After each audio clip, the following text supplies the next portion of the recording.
శ్రీ గురుభ్యో నమః. హరి ఓం.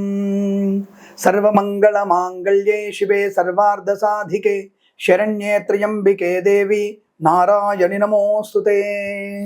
అందరికీ నమస్కారం. మన ఛానల్ని సబ్స్క్రైబ్ చేయండి, లైక్ చేయండి, షేర్ చేయండి. Thank you. ఈరోజు మనకి ఒక ముఖ్యమైనటువంటి అంశం, ఏలినాడు శని ఏ రాశుల వారికి ఉంది. చాలామందికి తెలిసి ఉంటుంది, ఎందుకంటే అదొక్కటి అందరూ తెలుస్తుంది.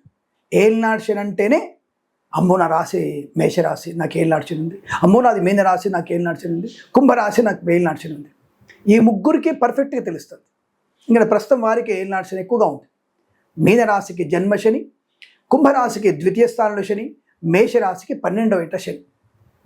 మరి కొద్దిమంది చెప్తూ ఉంటారు, ఏమండి శని వెళ్తూ వెళ్తూ చాలా మంచి శుభాన్ని కలిగిస్తాడు, మరి కుంభరాశి వారికి మంచిదా? అద్భుతమైన మంచిదే. మీనరాశి వారికి మంచిది కాదని ఎవరున్నారు మీకు? మీనరాశి వారికి కూడా చాలా మంచి శుభయోగాన్ని కలిగిస్తుంది. కారణం ఏమిటి అంటే, మనకి మీనంలో శని మిత్రక్షేత్రంలో ఉండడం వల్ల మంచి ప్రయోజనాన్ని కలిగిస్తాడు. అలాగే గోచారంలో మీనరాశి వారికి గురుడు ఎక్కడున్నాడు? ఇప్పుడు దాదాపుగా మే 19th వరకు మీకు గురుడు ఎక్కడ ఉంటాడు? మనకి హాయిగా వృషభంలో ఉంటాడు.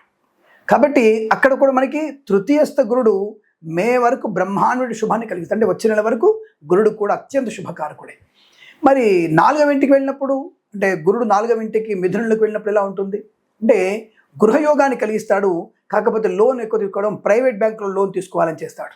అంటే గురుడు యొక్క 4వ స్థానం ఉండడం వల్ల కొంత ఆర్థిక లాభాన్ని కలిగించిన ఖర్చును కూడా పెంచుతుంటాడు.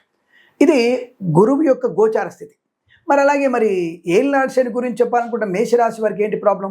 వేల్లో శని ఉన్నాడండి. శని వలన ఏమైనా నష్టాలు కలుగుతాయా? చాలామంది భయపెడుతున్నారు, ఇబ్బంది పెడుతున్నారు.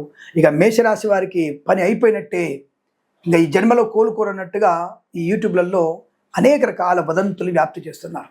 లేదు, మీనరాశిలో శని ఉన్నంత వరకు ఎక్కడ ఇబ్బంది కలగదు. అయితే శుభయోగాన్ని కలిగించకపోవచ్చు. అంటే శుభయోగాలు, పెద్ద పెద్ద శుభయోగాలు, కొత్త వ్యాపారం ప్రారంభం చేయగానే మనకి కోట్ల వ్యాపారం వచ్చేసింది అనుకోవడం తప్పు. కానీ అవయోగాన్ని కలిగించాడు, మీకు వ్యాపార నష్టాన్ని కలిగించాడు, జీవితంలో నష్టాన్ని కలిగించాడు, ప్రమాదాన్ని కలిగించాడు, టెన్షన్స్ క్రియేట్ చేయడు అన్న విషయాన్ని గుర్తుంచుకోండి. అంతే తప్ప లేనిపోయిన అనవసరపు వివాదాలని పెట్టుకునేటువంటి విషయాల్లోకి మీరు వెళ్ళకుండా ఉండండి. అంటే మీనరాశి వారు అనవసర వివాదాల్లోకి వెళ్ళకూడదు. కాబట్టి ఏలినాడు శని అనేది మనకి మేషరాశి వారిని కూడా ఏం ప్రాబ్లం క్రియేట్ చేయదు. కుంభరాశి వారికి వెళ్తూ వెళ్తూ శుభయోగాన్ని కలిగిస్తాడు, ధనయోగాన్ని కలిగిస్తాడు. నిజంగానే అది కొంతవరకు శుభమే. ఎందుకంటే తన రాశ్యాధిపతి, కుంభరాశ్యాధిపతి ధనస్థానంలోకి వెళ్ళాడు కదా. తప్పకుండా కుంభరాశి వారికి మంచి వ్యాపార లాభం, ధనయోగం, కుటుంబ సౌఖ్యాన్ని, సంతాన యోగాన్ని కలిగిస్తాడు. వివాహం దాదాపుగా 35 ఏళ్ళు వచ్చే స్వామి పెళ్ళవట్లేదు అనుకున్న వారికి ఈ సంవత్సరంలో వివాహం చేసే అవకాశం కూడా ఉంటుంది. కాబట్టి ఏలినాడు శని గురించి పెద్దగా మీరు ప్రమాదమాన్ని మీరు అంచనా వేసుకుంటూ టెన్షన్ పడాల్సిన అవసరము లేదు. మరి ఎప్పుడు ఏలినాడు శని ప్రమాదం ఉందంటే, మేషరాశిలోకి శని వచ్చినప్పుడు. మేషరాశిలో శని నీచగతుడు కనుక నీచస్థ శని ఎప్పుడైనా మనకి ప్రమాదాన్ని కలిగిస్తాడు. అప్పుడు ఉంటుంది మనకి అన్ని రాశులు దాదాపుగా. మకర రాశి వారికి ప్రాబ్లం క్రియేట్ చేస్తాడు, మేషరాశి వారి ప్రాబ్లం క్రియేట్ చేస్తాడు. దాని గురించి ఇప్పుడు మాట్లాడుకోవడం ఎందుకు, అది ఎప్పుడో 3 ఏళ్ల తర్వాత వచ్చే విషయం. కాబట్టి ప్రస్తుతానికి మీన, కుంభము, మేషరాశి వారికి ఏలినాడు శని ప్రభావం అనేది లేదు. దాని గురించి పట్టించుకోకండి. ఇక సరే ఉన్నది, దానివల్ల ఇబ్బంది పడుతున్నాము స్వామి అనుకున్న వాళ్ళైనా దానికి పరిహారం ఏమిటి, ఇది ముఖ్యం కదా. పరిహారం చేసుకోవాలి కదా. ఆ పరిహార విషయంలో ప్రతి త్రయోదశి, అంటే అమావాస్య ముందు వచ్చేటువంటి త్రయోదశి ఉంటుంది కదా, ఈ త్రయోదశి రోజున మీరు తప్పకుండా శనీశ్వరుడికి తిలతైలాభిషేకం, అంటే నువ్వుల నూనెతో అభిషేకం చేయించడం చాలా మంచి ప్రయోజనాన్ని పొందుకునే అవకాశం ఉంటుంది. అలాగే ఎవరికైనా సరే బీద వారికి పుస్తకాలు, చెప్పులు, గొడుగు ఇవి దానంగా ఇవ్వడం వల్ల మీకు అద్భుతమైనటువంటి ప్రయోజనం, ప్రశాంతత కలిగే అవకాశం ఉంటుంది. ఏలినాడు శని నుండి విముక్తి కలిగే అవకాశాలు ఉంటాయి. దానికి కంగారు పడకండి. ఇక అష్టమ శని గురుగారు, అష్టమ శని సింహరాశి వారికి వచ్చేసింది. బాబోయ్ ఇంకా ప్రమాదాలే ఉన్నాయి అంటే ప్రస్తుతం చెప్తున్నాం కదా. ప్రస్తుతం అష్టమ శని ఉన్నటువంటి సింహరాశి వారికి మాత్రం కొంత ఈ గురు శని 2 గ్రహాల యొక్క ప్రభావం, మిగిలిన గ్రహాలు కూడా కొంత సంచారం అనేది, రాహువు కేతువు కూడా అర్ధశుభులు అవ్వడం వల్ల ఈ సింహరాశి వారికి కొంత ఇబ్బంది కలిగించే మాట వాస్తవం. మరి ఏ విషయంలో? ప్రభుత్వ అధికారులు లంచం పుచ్చుకున్నారా, మీరు జైలుకి వెళ్ళడం ఖాయం. అవినీతికి పాల్పడిన వ్యక్తులు ఉంటాయి కదా, పందికొక్కులు ఉంటాయి కదా పాపం, అవన్నీ కూడా ఇప్పుడు బయటికి వచ్చే అవకాశం. అంటే నేనేది సింహరాశిలో ఉన్నటువంటి ప్రభుత్వ అధికారులు లంచగొండల గురించి మాత్రమే, మంచి వాళ్ళ గురించి ఎప్పుడు మాట్లాడమని. మంచి వాళ్ళు ఉన్నంత వరకే మన దేశం ఇంకా బాగుంది.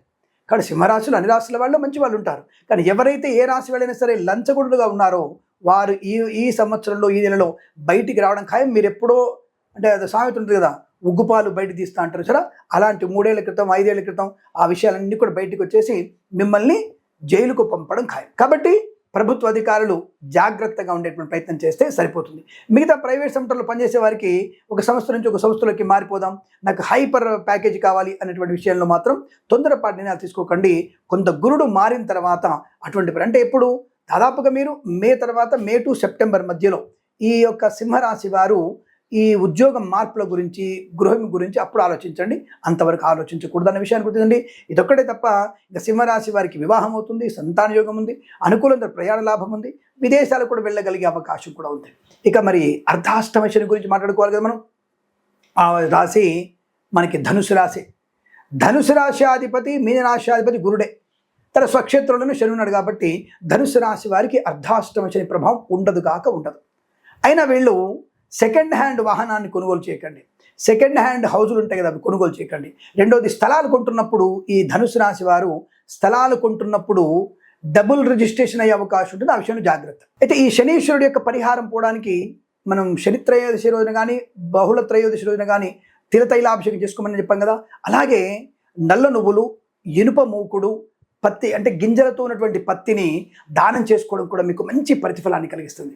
కాబట్టి ఇటువంటి పరిహారాలు చేసుకోవడం, అలాగే పుట్టమన్నుతో శివలింగాన్ని తయారు చేసుకొని మాస శివరాత్రి రోజున, ప్రతి మాస శివరాత్రి రోజున ఏలినాటి శని, అర్ధాష్టమ శని, అష్టమ శని ఉన్న వాళ్ళు పార్థివ లింగాన్ని కనుక మనం త్రయోదశి రోజు ఏది బహుళ మంది అమావాస్య ముందు త్రయోదశి రోజు అభిషేకం చేసుకున్న వారికి శనీశ్వరుడి యొక్క ప్రభావం ఉండదన్న విషయాన్ని గుర్తించండి.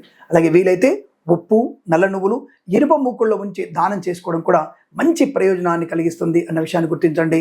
తప్పకుండా ప్రతి సోమవారం శనీశ్వరుడి ఆలయం దర్శనం, శివాలయం దర్శనం చేసుకోవడం వల్ల కూడా శుభాన్ని కలిగించే అవకాశం ఉంటుంది. శుభమస్తు.